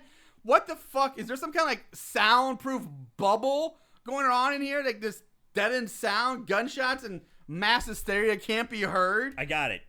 When they're going down the water slide tunnels, they hit a wormhole. A wormhole into the other soundless dimension. Yes. Where all sound goes to die. Where were we? Paul, at this point, Paul joins a team of 2 other girls, while Priscilla joins a team with Phil and Black Super Saiyan. I believe it's Black Super Saiyan. It's at least with Phil. Priscilla, still pissed off Paul, gives him blows him like a little sarcastic kiss, and gives him a smile and says, "Enjoy your ride." And then the 3 new teams head down the slide. So now Paul, Priscilla, and some other more people are now going down the slides themselves. God damn it. The camera jumps back and forth between the teams again. Tommy hears the other teams coming down the tunnel that he's in. He's turning back. He turns his neck back. He's like screaming. He's like, "Stop, stop, stop!" Warning him, begging him to stop. Josh gets up, runs along the side of the water tunnel. Paul lets go of his team. I guess Paul sees it coming. They don't really make a really good job of that, but because the camera angle we see, there's no way that Paul would see this, because Paul, the water slides go from open to tunnel to open to tunnel, so there's different sections. Cool. Yeah. So this shot we see Paul is one of the open sections, and he just grabs onto the side. He just lets the girls go. He grabs on. Yeah. It's like, what? Why is he doing that? There's no visual cue why he would see that, because the X part's in the tunnel, like around a corner. I want to get off. Yeah, and he just wants to jump off. And then 2 random girls just continue on down the slide. Josh at this point reaches over this wall of the slide, trying to grab onto Paul and help pull him up out of the slide to safety.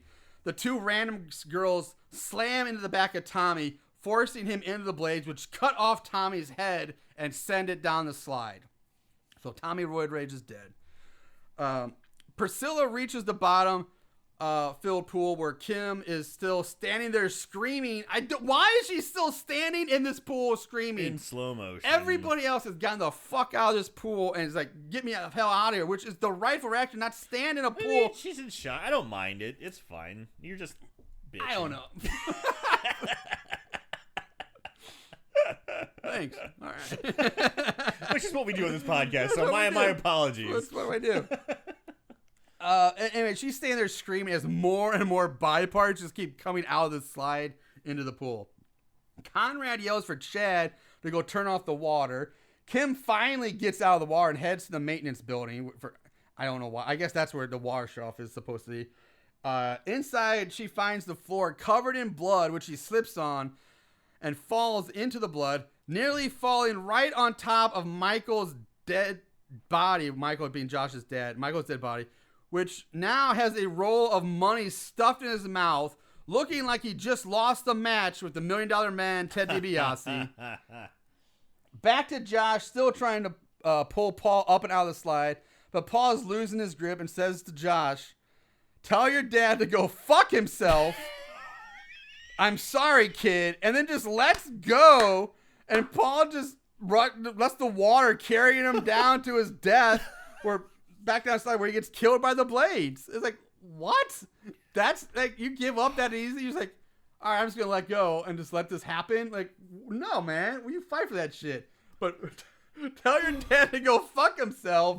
I'm sorry, kid. What's your last words? I can't tell your dad to go fuck yourself, but what's he sorry to Josh about? Sorry, your dad's an asshole. I guess. It's weird. That's so fucking Canadian. Sorry. He's about to die. Tell your dad to go fuck himself. And sorry. I apologize. That's so Canadian. He dies with a fucking Tim Hortons donut in his mouth. With some what's the Molson? No, not Molson. Labatt. Labatt brew. No, I was thinking of the poutine. Poutine. That's it. Poutine. That's it. We had some poutine over at Cincinnati Jeff's house for Nacho McWerewolf's birthday. I missed that. I missed that. He made some fries, and shout out to Here Comes the Spooky. Check him out if you haven't. What's wrong with you? Oh man, I've always wanted to try the poutine. Anyway, so Paul's dead now. Which at the same time, I don't think he should be dead, because of There's the such sheer a pile. it's such a log jam of bodies on there. There would be such a cushion, such a buffer between Paul and those blades that at this point it would just be like a massive car, just pile up, that you're not gonna get anywhere close to those blades. Right. It's gonna be so congested, thick with dead bitches. Fucking rush hour traffic in LA or something, man. It's just, there's no way he should. But anyway, he dies. So we get an overhead shot of the pool filled with blood and floating body parts as people rush to get out of it. which is weird. Yeah, I guess Everyone's the still- other people that are coming down the slide. Still pandemonium. Yeah. Josh runs all the way back up to the top of the water slide, shouting out warnings for people not to go down the stairs. But no one wants to listen to him, even though Josh is covered in blood. Black Super Saiyan ignores Josh and has two of his random buddies restrain Josh as he goes over the slide and dives down head first. And they throw him down the slide. I'm going down the water slide. I don't get this. So this not only we've had this. These fucking kids, again, dumbasses. High school dumbasses. We said before. We've had Tommy Roid Rage run up there screaming, don't do this, it's not safe, showing the shavings. People are like, fuck him, who cares? And then we have a second person come running up, now covered in blood. Who everyone saw Tommy punch him out. So they would be on opposite ends of the... Yeah. It's like, this isn't his friend. Maybe we should listen now. Yeah. But still, nobody's like, fuck you, man. I'm going... I'm sorry. Yeah, people want to do the race and win that $500. Ooh, $500. But shit, man, this ain't worth it. Like, I don't understand why nobody be like, oh shit, maybe we should. This is two people now, and this fucker's covered in blood. Covered in blood. I'm like, nope.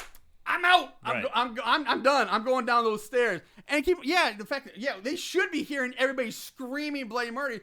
And you're up top of this thing. You have a bird's eye view of seeing the pavement. You should be able to look down and see all the people like running around going crazy. But the pool at the bottom covered, just filled with blood and body parts.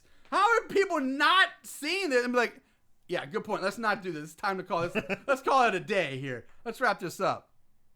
So anyway, they throw Josh down. No, Josh is restrained at the top. Black Super Saiyan goes down head first. That's where we're at.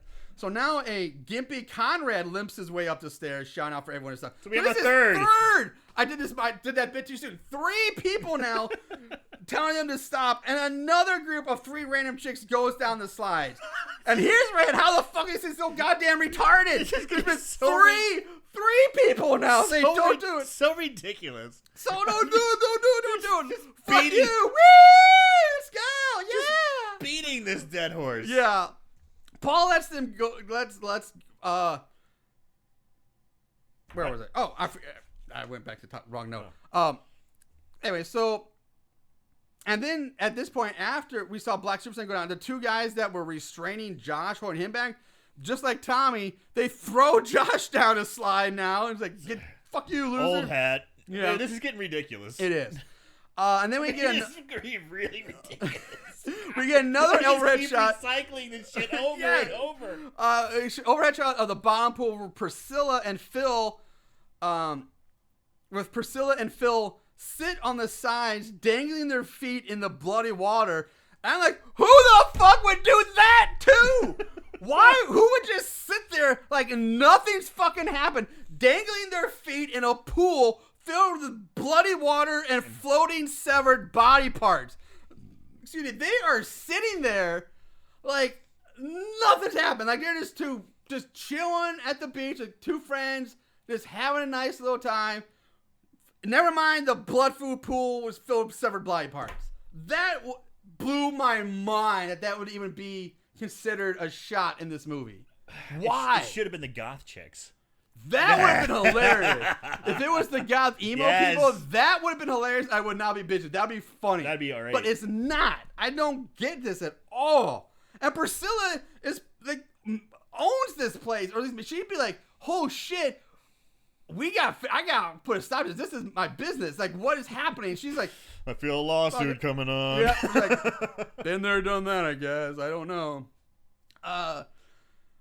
Josh comes spilling out from one of the slides as we hear a reporter and voiceover saying that history has repeated itself at the Wet Valley Amusement Park as 9 are confirmed dead in an apparent murder-suicide? Who the fuck do they think killed themselves? Good question. Who the fuck was the suicide in this? Unless... You have 2 dead bodies in a closet. One of them is just hacked to pieces. You have who knows how many body parts of random people that went through that slide of death. Yeah, Michael has been shot 3 times. And he was shot 3 times. Once in the foot, once in the stomach, and I think once in the head. Right? Yeah. So that's what I'm saying. Here's what I'm saying. So that's what I'm saying. If they're supposed to believe that Michael was the one who killed everyone and then killed himself, but that's what I'm saying. If he killed himself, why would he shoot himself in the foot, then the stomach, chest, yeah. and then the head, and then after he dies, somehow shoves a wad of cash in his mouth? What the fuck is wrong with these retarded reporters? So unless, man, you're saying retarded a lot this episode. You're really rubbing that in. Unless one of the suicides is one of the 3 sluts, Tommy, or they're trying to make it like one of the people committed suicide by going through the Kill himself by blades. Kill themselves by their own machine. Yeah. That's the only thing I could think of. But again, do not are they thinking maybe it was Paul? Are they thinking it was Paul that's the killer, the guy who, you know, set everything up? Because he is the last. He's the last one to go through the blades. Well, and so that's the only. That's the last one that we he's an see. adult. He's the owner of the facility. That's the only thing I can think of. Again, if he's the owner, why would he do it? And we don't know for sure if Black Super Saiyan died or not, because he goes outside, but we never see him come out. Yeah, but they wouldn't. I think they would definitely be more towards an adult.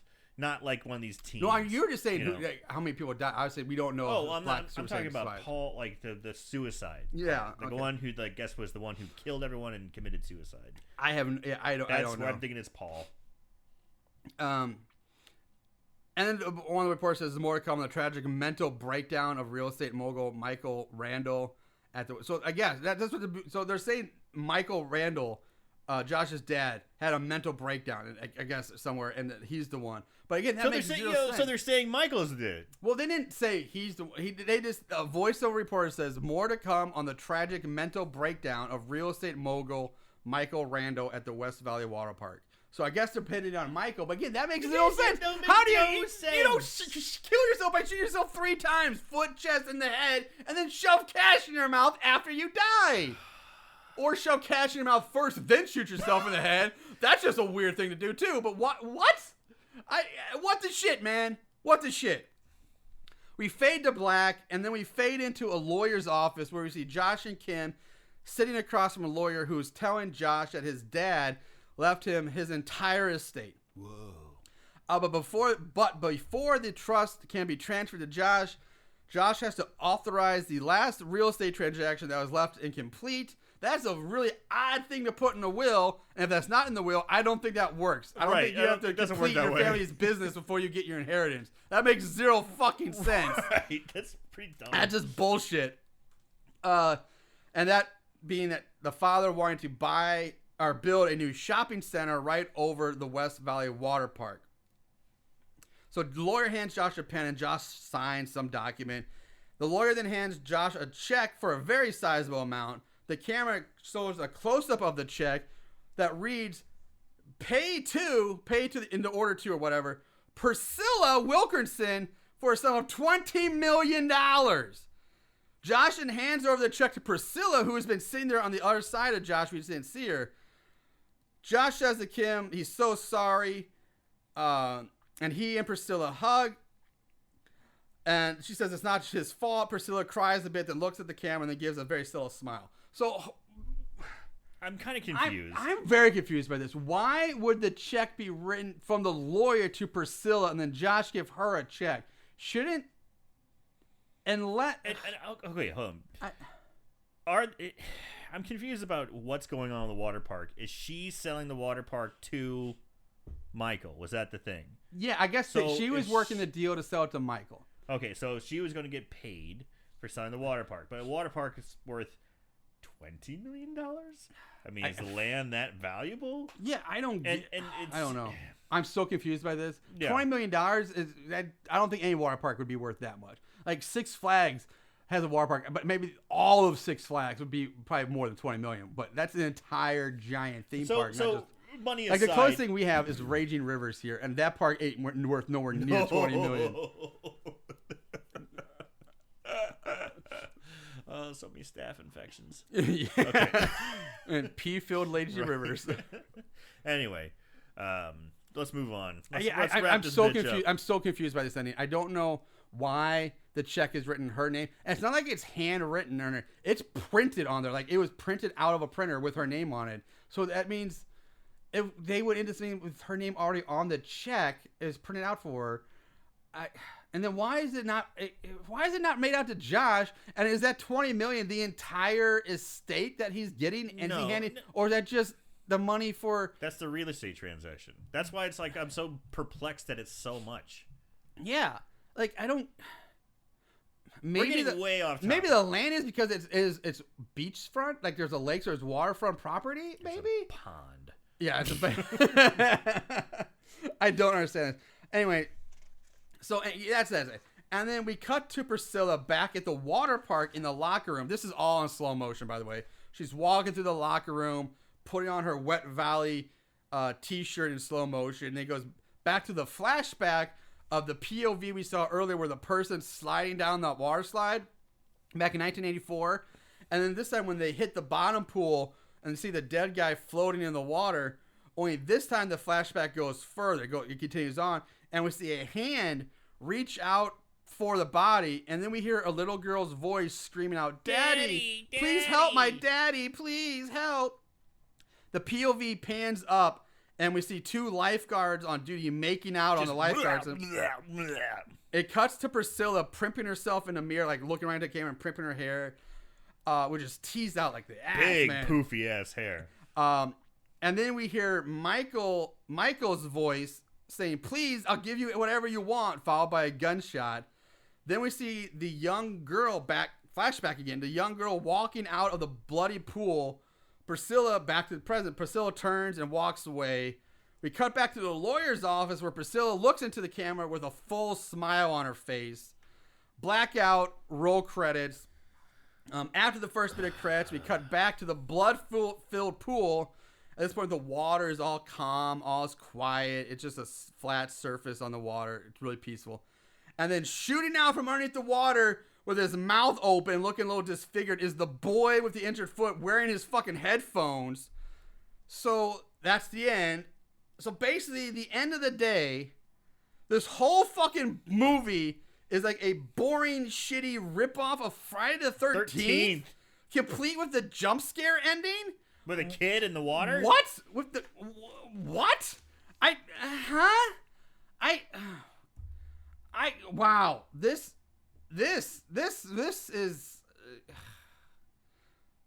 is weird. I don't know how I feel. Like, what? This is cream of the crop crap. Yeah. It's slickly made. It's shot well. They have sexy people, but it's such a piece of shit movie. I don't understand this Friday the 13th. So basically, we have instead of camp counselors, we have lifeguards neglecting. Instead of a kid dying, it was a parent. So instead of Pamela coming back, we have the kid comes back, and you still do the jump scare at the end. Which in that case, if we're following this pattern, the jump scare should have been the dead dad jumping out of the water, going, yeah. Not the weird kid with the fucked up teeth and headphones on. Why is he wearing headphones in a pool? I don't know. Why is he even there? None of this makes sense. I don't get it. Fuck it. Let's move on to our favorite kills. Don't act like you didn't love it. Favorite kill. Jesus Christ. It's like your mind is slipping like that motherfucker on the water slide. Whip, whip, whip, whip, whip, whip, whip. All right, favorite kills. What we got to choose from? Bitches all the getting fucking up. same, pretty much. You based an entire movie around one One. killing device. Bitch, please.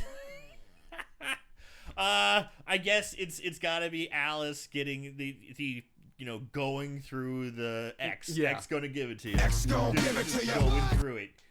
It was very cool, very slow motion. You saw body parts fly off. It was cool looking. It was really slickly done.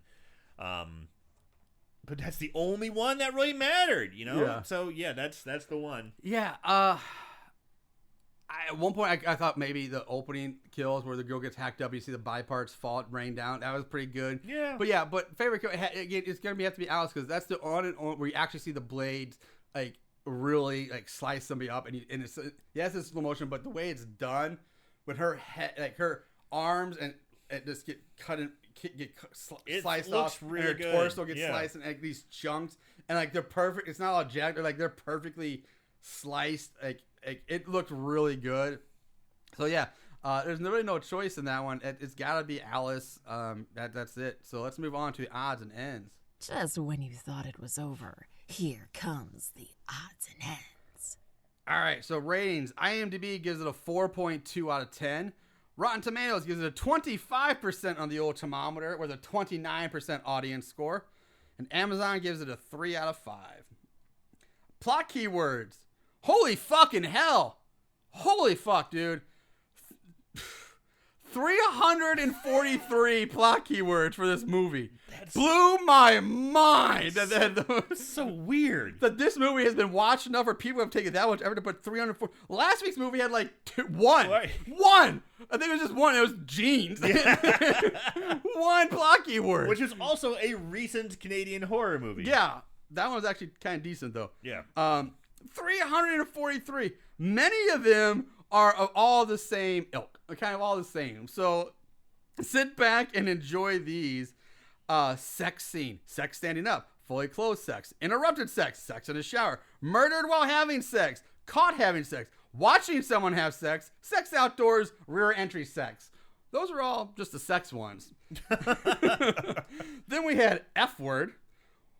Horniness. Snorting cocaine off someone's body. Snorting cocaine off women's breasts. There you go. Here you go, Aaron. Barefoot female, which camera shot of bare feet. Camera shot of women's bare feet.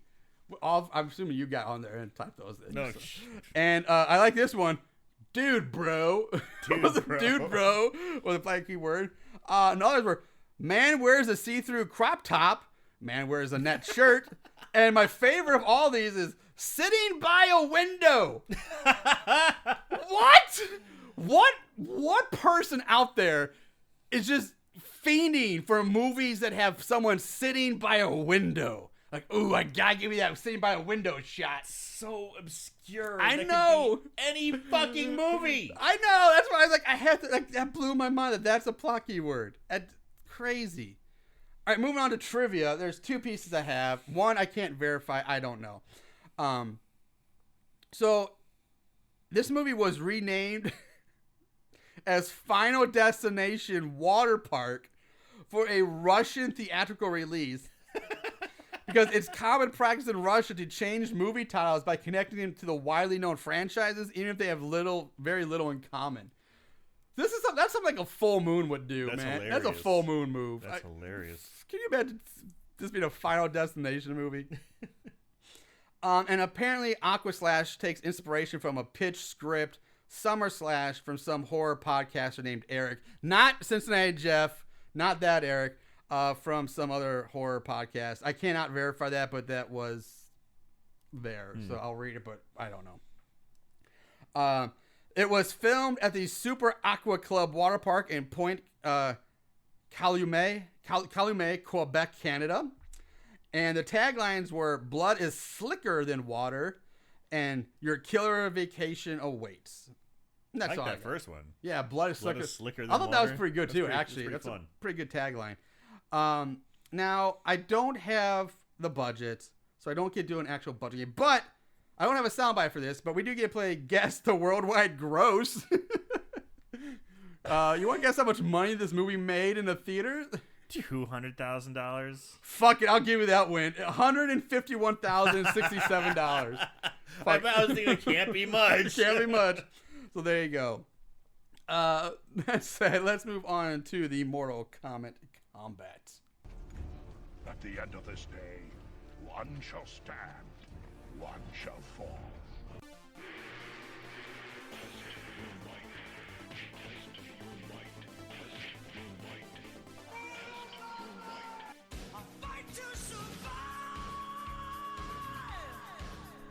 Good versus bad. Right versus wrong. Light versus dark. In the end, when the dust settles, who will be left standing after Mortal Kombat combat?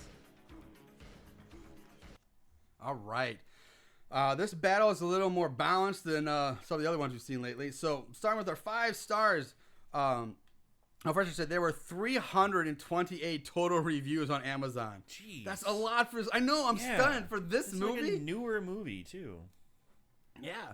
But then Slack said 15 or something. It's so weird. What movies have a lot, and what movies don't. It blows my mind sometimes. 34% of those are 5 stars, with 20% being 1 star. So 5 stars start with Farrell M. Lamoth. I don't know. This is a 5-star movie? ? Well, no. But the only other review on here is 1 star. Now, the man has some points. I don't agree, though. My best interpretation was that 5 different people wrote a short film. That's right, 5. And they couldn't come up with the budget on their own, so they came together. But these stories didn't have a common theme. This was their dilemma, and Waterparks was the answer. Was this the right answer? Well, probably not, but man, did they run with it. Actual review, 3 stars somehow. That's a weird 5-star review. I wonder if he accidentally clicked it. Oh, fuck. Shit. From Linda Lee. So asinine, one cannot help but like it. ... A guilty pleasure for sure. And from Mark Loeffler. Similar in tone to Casablanca, but with more slides. This is a hot film. What a rush. I wish I could do a better Legion of Doom. What a rush. Pretty good. And the blades rock. 5 stars. Now on the other side of this fight, we have the 1 stars. Coming to Jonathan M. Berman. One trick pony and endlessly pointless filler. The entire payoff to this movie is in the trailer, but they stretch out over a third of the movie, while the first third is just pointless partying and high school drama. I would avoid this movie. Seriously, it's that bad. 1 star. Christian Snyder writes, Aquaslash drips, not slash. Aquaslash drips, not splash. Low budget, terrible acting. The whole plot was just awful. And people made the dumbest mistakes that got them killed that people in real life would just not do.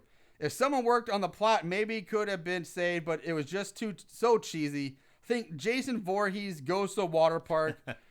I guess there's a... Oh, no, I'm sorry. Then she put 3 of those crying, laughing emoji faces. Ah. And then Christian Holder writes, I have watched a lot of bad horror movies in my day, but now I can say I have seen the worst. Christian, you have not seen the worst. You have not, my friend. You have not skimmed the surface of the worst thing. You haven't dipped your toe into our pool, motherfucker. Come down our slide, shit. Yeah, until you see Lake Fear 3 and Halitosis, you don't have no room to talk. The movie was not sure if it wanted to be a horror or soft porn, but it did nothing with either. Now I am wasting more time on this review just to warn you. Skip it at all costs. 1 star. All right. So that said, what do we do? Where are we at on this, Aaron? Where are we going to finalize our thoughts on this one? So bad it's scary for me. I feel like they could have done something here. Like you have the X's at the end. That's your big crescendo, and it was like over the top and crazy. It was maybe a little too over the top, honestly. It's like they just kept going with it and going with it and going with it. I'm like, that well is dried up. We get it. But it starts off with a bang. Starts off great. Fantastic beginning. And then it just completely shits the bed. I mean, yeah, you introduce your characters, you introduce people and their party and stuff, but you don't have anyone get killed, essentially. I mean, yeah, Michael gets shot in a horror movie. It's the worst deaths in horror movies. Always shot. Oh, it's so shitty. You don't have anyone else get killed in between. There's no suspense. There's no whodunit, and they even give you little fucking tastes of it by the person who sends the text messages that show Josh and Kim boning. Yeah, and then you have the kid find this mysterious fucking Walkman, and they have it's like, ooh, this is weird. Okay, no, they don't follow it up with anything. They don't follow up with any kills, any story. It's like they have already said it in the 1-star reviews. It's just filler bullshit. It's like softcore porn, essentially going on. And then you have the end where it's so overdone, and it doesn't even become it doesn't become comical. It becomes annoying. It's not like, oh my god, they're going again. You know, it's more like, oh, they're going again. Fuck, Jesus. God, when's this movie end already? So yeah, that's that's what I feel. So bad, scary. So bad, scary. I'm gonna mirror a lot of what you said. I think I was so excited to do this movie because the title was like, a slasher at a water park. Like, this could be fun. There was so much potential for this to be so good. But yeah, like I said, like you go in expecting this wild ride down an awesome water slide, just thrills and adrenaline and great, and then all it turns out to be is like this fucking boring, lazy trip around a piss-filled lazy river, and that's what it. And this movie's more like MTV teenage soap opera TV show wrapped with a little bit of shit at the end. Like it's bad. Like it starts off great opening, and then it just sucks. And then it builds and builds. I shouldn't say it builds and builds. It just doesn't build. It just happens. It just happens. The big end and everything. They put all their eggs in that one empty basket, and it just didn't work.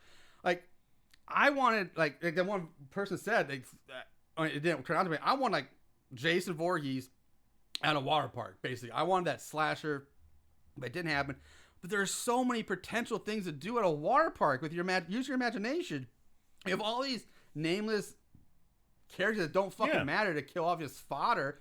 There's so like you might think there's water parks that have like engines and turbines and pumps and chemicals, and it would have been so cool. Like you could have done like filled one of those bottom pools with just like acid or something like this, and then they go down a slide, they hit this acid, you see the skin just melts off in the pool.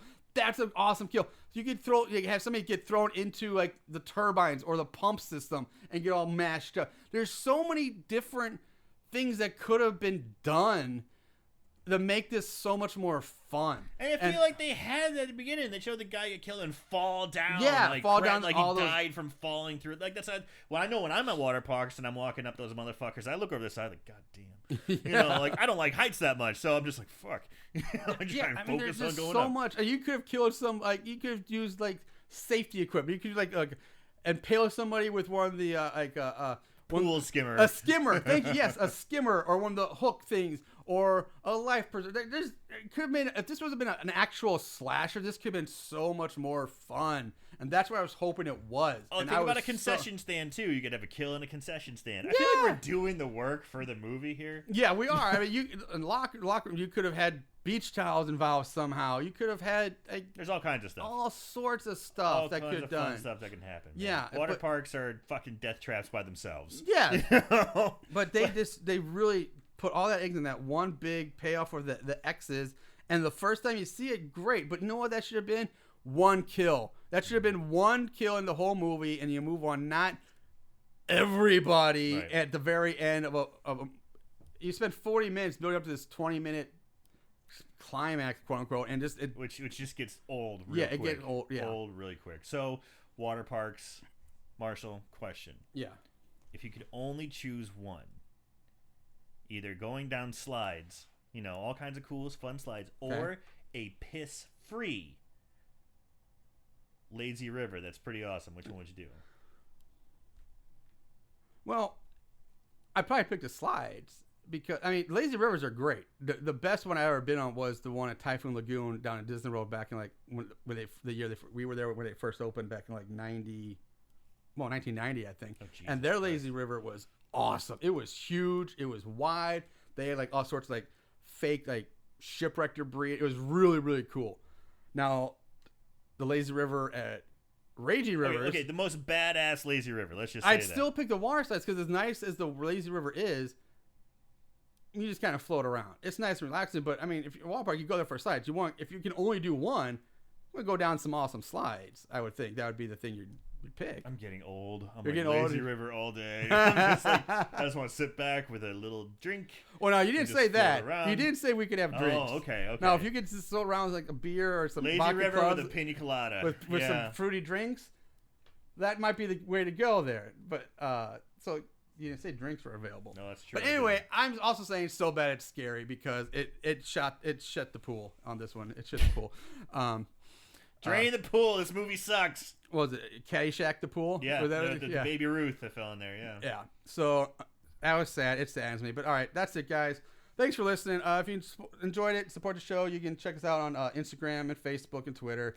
You can also support us if you want to donate some money. Check out our Patreon page. That really helps out. We love all of you guys. Thanks for listening. And in the meantime, till we're back next, watch more horror movies. And remember to always keep it tight. Sploosh.